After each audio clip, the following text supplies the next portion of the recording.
ก็ฮะไก่ป่าใส่ไก่บ้านนี่เลยมันอยู่ในบ้านเนาะโอ้ยหลุดอ้อยโคงคักโคงเล่ส่วนนี้มีแต่หลุดอ้อยในส่วนนี้นะ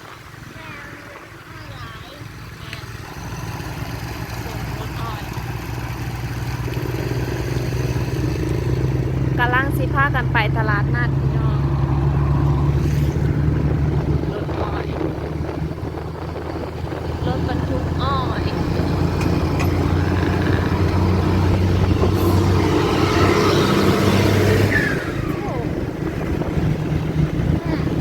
บางบอนเขาก็เอารถสีเลยเนาะบางบอนเขาก็ตัดเป็นลำโอ้โหว่าสิเจอน้องดีแท็กหรือบ่พี่น้องเอ้ยไปเมื่อนี้เนี่ยมาตะเวนเมื่อนี้เป็นหรือว่าไม่จริงอาจจะได้เจอหรือไม่ได้เจอพี่น้อง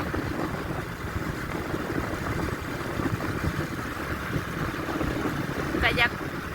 เมื่อนี้คือว่าอยากขึ้นในจังหน่อยน้องวัน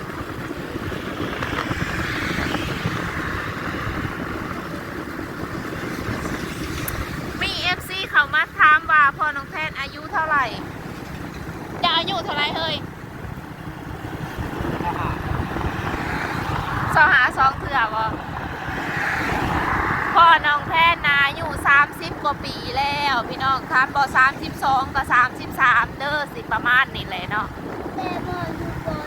พ่อน้องแทนน่ะสิประมาณนี่แหละอายุถ้าบ่32ก็33เป็นยังพี่น้อง FT อันถึงถามว่าพ่อน้องแทนอายุเท่าไหร่เป็นยังเนาะลื่นก็พาน่ะหลายปีเติมเลยเพราะแม่ถามปี6 ปีเอาก็พอแทนอายุลื่นกันนะอายุห่างกันนะก็เฮากับบริถ่ายให้เบิ่งเนาะพักแต่ลงมาแต่จากพ่อใหญ่เฮาเสียเฮาบริถ่ายลงให้เบิ่งเลยเนาะก็เฮากับเริ่มสิมาทำคลิปอีกเลยพี่น้องเองพอได้มีรายได้เนาะอย่างที่ไล่ก็2 เดือนต่อ2 เดือนได้เท่านึงก็ยังโอเคอยู่เด้เอาบ่แต่ว่า2 เดือนเอาเท่านึงมันก็บ่อย่างโอเคปานใดได้เนาะ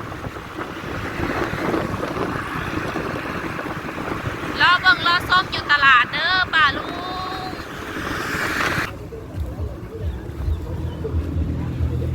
ฮอดตลาดเป็นที่เรียบร้อย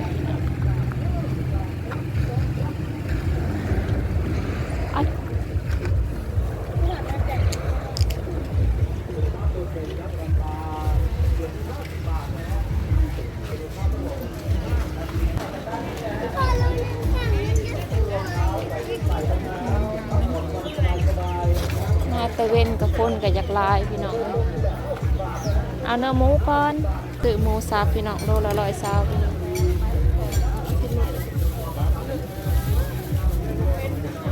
เป็น180ค่ะลูกค้าลูกชายนะเพิ่นอยากไปขี่มาสไลเดอร์พี่น้องคนคลายมาตะเวียงตะเวนเครื่อง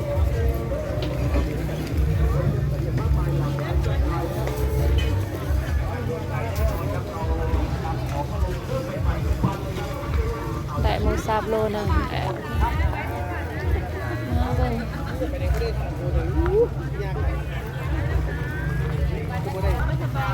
เอาน้ำมันหอยพี่น้องน้ำมันหอยได้น้ำมันพืชพี่น้อง102 บาท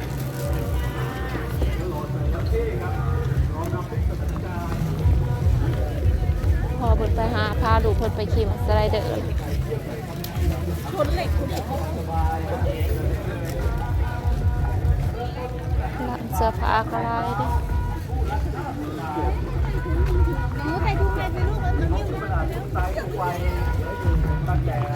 หมากส้มนะคะโลละ20 บาทหวานไหมคะหวานเลยจ้ะยายกินได้เด็กกินได้เลยสื่อปลาเมือพี่น้องคุณป้าคุณน้าคุณอาที่เคารพทุกท่านครับผมและดีต้อนรับทุกท่านเข้าสู่ร้านของเรานะฮะวันนี้เรามีราคาถูกมาจำหน่ายกันนะครับรองเท้าครับรองเท้าจากโรงงานรองเท้าเด็กรองเท้าผู้หญิงผู้ชายรองเท้าผ้าใบรองเท้าบูทถึงมือลูกค้าแล้วนะฮะสินค้า าคุณภาพดีครับไม่ว่าจะเป็นแอสด้าราคาถูกสุดๆรองเท้าแฟชั่นอื่นๆอีกมากมายหลากหลายครับมีครบทุกแบบทุก จะ ไซ ขอ ส์ ผมไปทางใดเด้อ เข้ามาที่ร้านนี้ได้รองเท้าจบครบในที่เดียวนะฮะ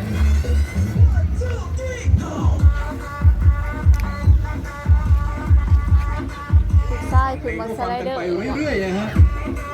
เลือกสรรสินค้าคุณภาพดีวันนี้เลือกกันไปเรื่อยๆ คุณ เลย น้ นะ อง ฮะ แทนขึ้นมาสไลเดอร์ เรา พี่น้อง มากมายหลากหลายสีสันแฟชั่นใหม่ๆโดนใจอินเทร ลูก นด์ ซ้า แน่ ยอน ยู่ อ มาน สไลเดอร์เลี้ยวหาพอ เข้า เพิ่นก่อ มาน ที่ร้านนี้แล้วไม่ผิดหวังนะฮะได้รองเท้าสวยๆคุณภาพดีคุณภาพเยี่ยมไปสวมใส่กันแน่นอน ได้ยังไงพี่น้องได้มีแต่พวกของใส่น้ำมันพืชกับน้ำมันหอยแล้วก็อันนั้นพี่น้องยาซาหัวพี่น้องยาซาหัวรสดีน้ำมันพืชพี่น้องซื้อกินนี่พี่น้องมากมากมากพอซื้อมาไว้ให้น้องแทนพี่น้องกับหมูโลหนึ่งกับปลาหมึกพี่น้องซื้อมาไว้อาทิตย์ละเทื่อเลยนี่ปลาหมึกกะร้อยซาวปลาหมึกกะร้อยซาวหมูกะร้อยซาวพี่น้องเอาตู้เย็นเฮานะไม่ได้มีหยังได้พี่น้องพวกไม่ได้มีหยังเด้ตู้เย็นเฮานะนี่เอาเขาแช่ไว้พี่น้องขั้นแช่ซองแข็งแต่แบบแช่ซองแข็งเด้พี่น้องได้พักบุ้งได้เฮ็ดพี่น้องเฮ็ดเอามาแช่เย็นได้แล้วนี่ตู้เย็นเฮากับอันนี้ต้มหม้อต้มข้าวโพดพี่น้อง20 บาทเด้20 บาทนี่จะเฮือนกว่าเฮาพี่น้องนี่แหละโอ้ยหิวของมาลุงพุงป่วยพี่น้องเอ้ยอันนี้ก็หมากอันนี้สิลองปาดเบิ่งว่ามันหวานบ่20 บาทพี่น้อง20 บาทอันนี้ก็ไก่ FC ลูกชายหมาองุ่นนี่ก็60 บาท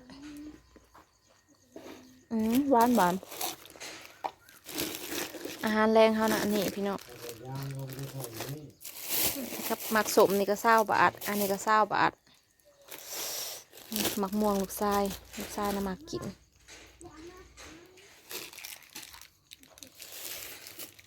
อย่างละ100 กว่าบาทอย่างละ100 กว่าบาทเป็นมันพืชพี่น้องเขามาไว้ทรายกับพอพากันเห็ดเนี่ย นี่เขาจับเลยนี่ ได้คลองเล่นลองไปยิงอันนั้นเด้อลูกเด้อมันแห้งเด้อหาเด้อขนาดพอมึงยิงใส่ทั้งนี้ลูกมันยังกระเด็นออกมาเลย กระสุนมันหลาย กระสุนมันหลายเบิดมันเหี่ยแล้วก็แล้วแหละ ถามด้วยอยู่นี่ยังยิงผูกพาง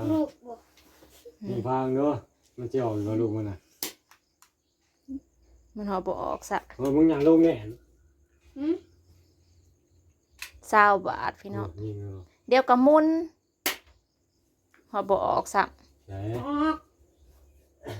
มึงอย่างลูกแน่ พอกับลูก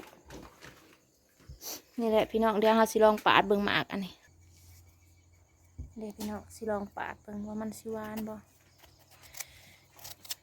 โอ้จากลูกนี่หาลูก20 บาทเบิ่งสิลองปาดเบิ่งว่ามันสิหวานบ่จะกินจะชิมมึงเลยหาหน่วย20 บาทพี่น้องไปนะบ่ได้เฮ็ดหยังไปนะพากันไปซื้อในยิกินพี่น้องอาทิตย์ละเทื่อเฮ้ยพี่น้องชิมมันก่อนหวานแฟนตะลุกยังว่ากินแน่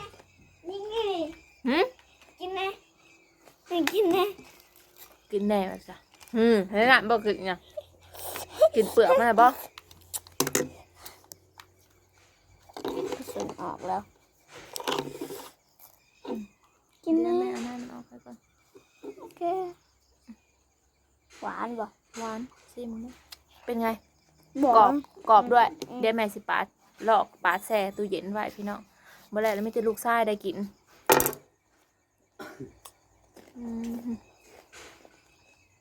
หมักสมกับซิมแล้วหวาน ได้พี่น้องคลิปหนาพอกันแม่ลืมคารับส้มสองแทนเลิกอาหารแดงค่ะมื้อนี้พี่น้องใส่กรอกคลิปหนาพอกันแม่อย่าลืมคารับส้มสองแทนเด้อ